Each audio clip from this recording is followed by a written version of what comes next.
I'm with one of Canada's most well-known contrarian investors, Benj Gallander. His model portfolio has achieved over 21% of annualized returns in the past 10 years. Benj, welcome to SmallCapPower. It's a pleasure to be back. So why has the contrarian style of investing worked so well for you? Well, we buy companies that are out of favor. I only buy companies that have been in business for 10 years, listed for 10 years, badly beaten down, like Bank of America when it was at $6 and change. I figured it would come back. So we're looking at companies with a track record. Nothing new, nothing exciting, nothing in a bubble. So often they do indeed come back. It is interesting to know though, we're very value oriented. And value over the last few years has not been doing as well as in the past, because whenever you're in a certain kind of bubble or mania, often value doesn't. So example, before 2000, the tech bubble, value didn't do as well. Before 2008, same thing. And lately there's been a lot of money going into other sectors, not the past little bit, but before that into marijuana, before that into crypto. So the money that goes into those areas can't go into value, but we tend to do very well coming out of a downturn because people say, you know, we've gotten killed, we want value now. Mm-hmm. You categorically steer clear of thematic hot sectors, right? Absolutely. Which ones are you avoiding this year? Well, I'm not getting into any marijuana companies. I'd say that's the major area that we want. In Canada, Canadian banks don't interest me, although I do own Laurentian Bank, but it's gone up a fair bit. So banks aren't on my list. Oil and gas is more interesting to me because it's out of favor. 2009, 2010 was a great time because everything pretty much was out of favor. Mm-hmm. But those are a couple sectors.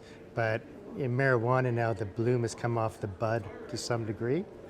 So for good reason, I think. Can you take us through some of your favorite stocks this season? Right now, there's Quarter Hill in Canada, and they are into the Internet of Things, into patents. They have a lawsuit with Apple. They've been guaranteed winning $10 million up to $140 million. Maybe they can settle, or maybe it'll go back to court, but they are in a win situation. I like Aegon in Holland, but it's been doing poorly. It's an insurance company, and they do wealth management, etc. With negative interest rates, it's certainly hurting them, but we get a nice dividend. We also get a nice dividend with Quarter Hill. So as I sometimes say, dividends allow me to be stupid longer because I'm getting some sort of payback. Those are two of the biggies. Another in the States is First US Bank shares. We've made a lot of money in financials in the States. This is the one that's been a laggard. It's up a little bit since we bought it, but not all that much. I think it can do better than a double from this point.